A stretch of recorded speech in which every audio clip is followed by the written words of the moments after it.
Amis de l'âme et du cœur, bonjour. Nous nous retrouvons une nouvelle fois pour examiner la carte du ciel de la pleine lune, celle du Capricorne, qui se formera dans le ciel le 13 janvier 2025 à 23h28 heure française ou 22h28 en temps universel à Paris.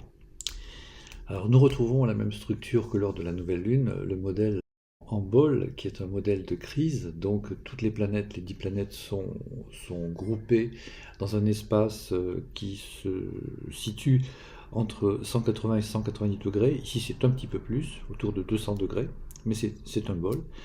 Même si le modèle n'est pas tout à fait pur, il est caractérisé par le fait d'une planète qui s'appelle une planète incisive, qui pousse toutes les autres. Donc en l'occurrence, dans l'ordre des signes du zodiaque, c'est Mercure en Capricorne, qui pousse toutes les planètes, donc je vais vous donner leur nom: le Soleil, Pluton, Vénus, Saturne, Neptune, Uranus, Jupiter et la Lune qui est conjointe à Mars. Mars qui clôture donc le bal. Alors, avant de rentrer dans l'étude de ce groupe de planètes qui forment le bol, où se situe la crise que nous vivons actuellement, nous allons regarder deux directions qui sont toujours importantes. Donc nous avons un ascendant qui se trouve dans le signe de la Balance et un milieu de ciel dans le signe du Cancer.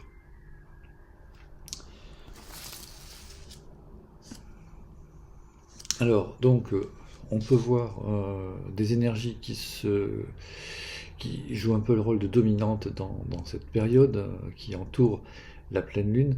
Donc la balance est signée par le troisième rayon, le rayon de l'intelligence active, qui est en lien avec la matière, avec la forme, avec la politique, par conséquent. Donc tout ce qui est matériel est mis en avant, est mis en lumière par cet ascendant.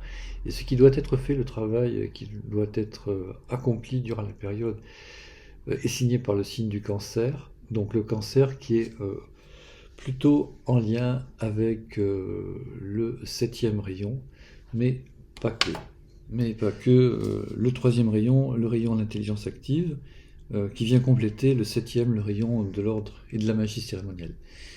Par conséquent, nous avons des lignes d'énergie qui sont très en liaison avec la matière, par le troisième rayon, et le rayon 7, qui est un rayon de synthèse, qui prendra de plus en plus d'importance dans la nouvelle époque du Verseau, va relier la matière avec le plan spirituel. Donc ce rayon crée un pont, cette ligne de rayon crée un pont entre l'esprit et la matière, et ça c'est très très important.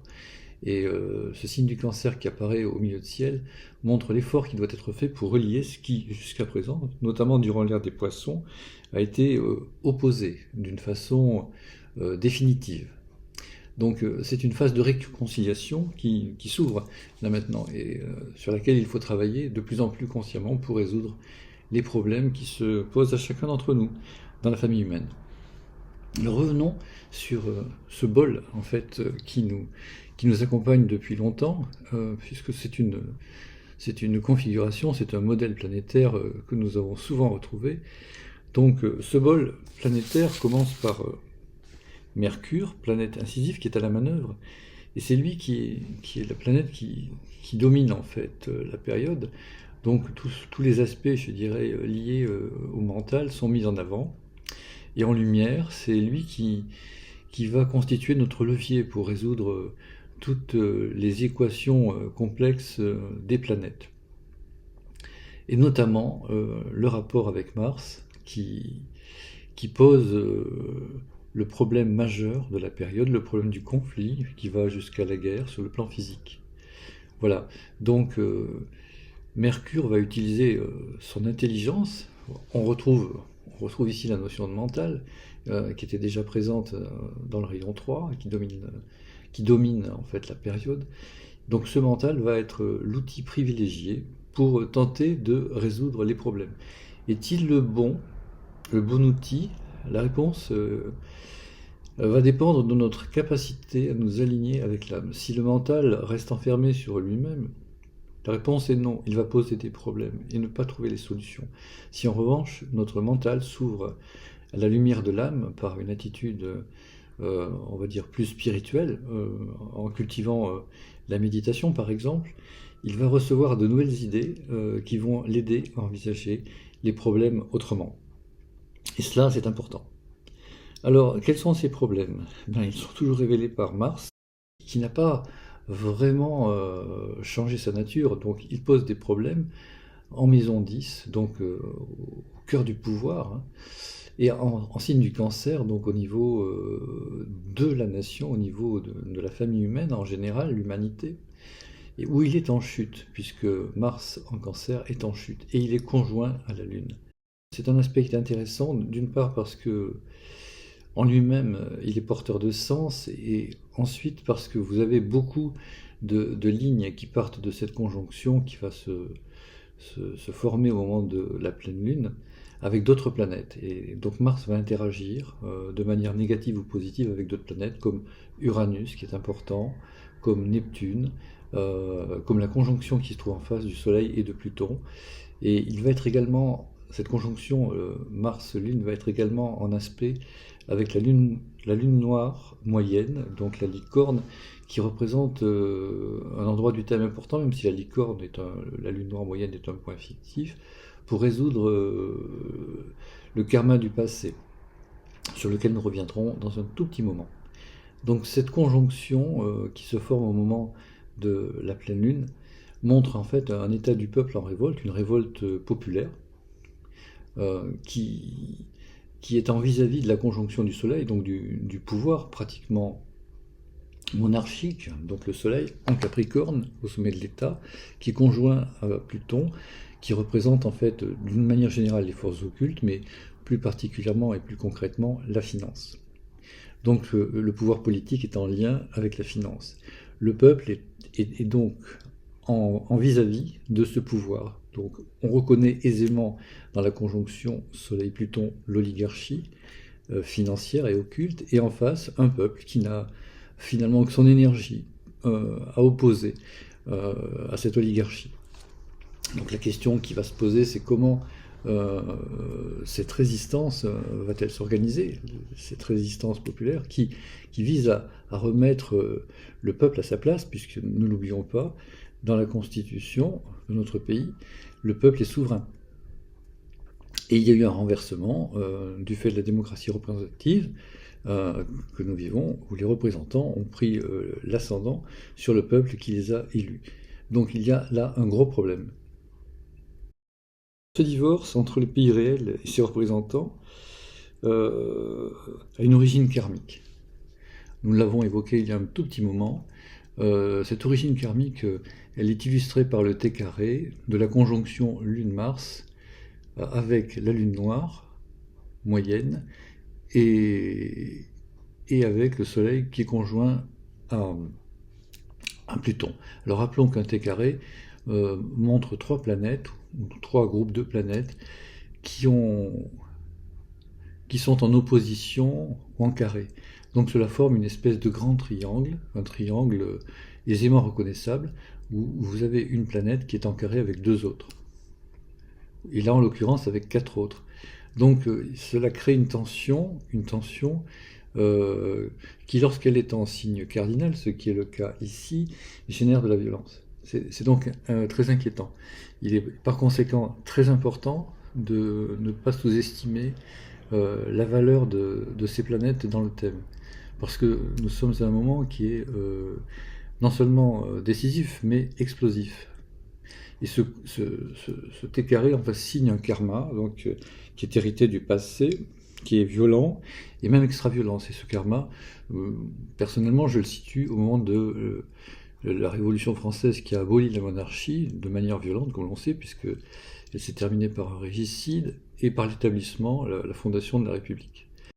C'est des fondations qui sont, du point de vue karmique, assez malsaines, et là, nous revenons en quelque sorte sur cet épisode qui remonte à la surface, donc qui remonte de l'inconscient, donc dans notre conscience, et que nous devons affronter de manière, je dirais, lucide, en tout cas en veillant à ne pas répéter les erreurs du passé, à ne pas retomber dans la violence. Ce qui ne veut pas dire que nous devions rester dans l'apathie. Il faut trouver le point d'équilibre, ce point d'équilibre qui est signé par l'ascendant dans le signe de la balance. Alors, les questions qui se posent actuellement, nous le savons bien sûr en écoutant des informations, c'est les agriculteurs. Les agriculteurs, eh bien, c'est ici, on les retrouve à plusieurs endroits. On les retrouve dans Uranus rétrograde en Cancer, en maison 8. Donc, c'est la nécessité pour eux de se reconvertir, de transformer leur activité. Ils ont été industrialisés un petit peu malgré eux par les financiers, donc industrialisés, bon, ce qui profite toujours à l'oligarchie, puisque l'augmentation des tailles des exploitations permet à quelques-uns de posséder la terre, et de plus en plus de petites exploitations disparaissent. La solution serait peut-être un retour vers une agriculture plus saine, biologique, authentiquement écologique, et qui servirait des intérêts de santé publique, plutôt que des intérêts particuliers. Bon, et à côté des agriculteurs ou derrière eux, nous voyons se profiler le spectre de la crise financière qui se prépare depuis longtemps, mais qui ne devrait pas trop tarder à éclater. Là, nous sommes en plein dans l'actualité. Alors, cette pleine lune, elle correspond à une crise du pouvoir institutionnel sous toutes ses formes. Elle illustre un moment de tension qui est particulièrement fort, dans une crise qui est, à mon sens, davantage spirituelle que politique. Tant que l'être humain ne se retournera pas vers son âme plutôt que vers son ego, il y a trop d'ego et pas assez d'âme aujourd'hui, eh bien cette crise se poursuivra, s'amplifiera jusqu'au point de rupture. Une vie nouvelle est néanmoins en train de naître sur la Terre. Il y a une lumière qui est en train de naître et qui est pour le moment entravée par ce karma qui est issu du passé et qui est trop lourd à porter. Ce karma, selon les études astrologiques que j'ai faites, aboutira plus ou moins à court terme à l'effondrement du système de la pensée occidentale. Puisqu'en fait, cet ascendant en balance, qui est opposé au descendant en bélier, révèle en fait la recherche d'un point d'équilibre entre l'Est et l'Ouest. Et pour l'instant, l'Occident domine. Pour combien de temps encore? Je ne sais pas, mais domine l'Orient, l'extrême-Orient, mais avec la formation des BRICS, avec le fait que l'Afrique échappe de plus en plus à l'influence colonisatrice des puissances occidentales, toute la géopolitique traduit un bouleversement important, un changement de rapport de force, avec lequel il va falloir, je dirais, compter. Enfin, il va falloir s'adapter à cette nouvelle donne. Et le meilleur moyen de s'y adapter, c'est de se tourner vers la dimension intérieure de l'âme, dans lequel agissent les forces de l'évolution. Car tant que nous restons dans le matérialisme, nous sommes coincés, en fait, dans les forces de l'évolution, dans des forces qui descendent et qui ne remontent pas. Voilà le problème peut-être le plus essentiel, qui aboutit à un blocage des énergies collectives. Pour terminer cette méditation, j'aimerais vous soumettre une prière qui peut aider. C'est une prière qui est adressée à l'archange Michael. Vous la retrouverez sur le fond d'écran. Elle vient de sa source, donc c'est l'enseignement de Michael et Ivanov. Cette prière est plus actuelle que jamais. Et pour ceux qui le sentent, ils peuvent l'utiliser de cette façon-là. Où qu'ils soient, ils pourront aider à le renforcement des forces de la lumière sur la Terre, puisque c'est l'objectif de l'astrologie, de l'âme que nous pratiquons. À très bientôt.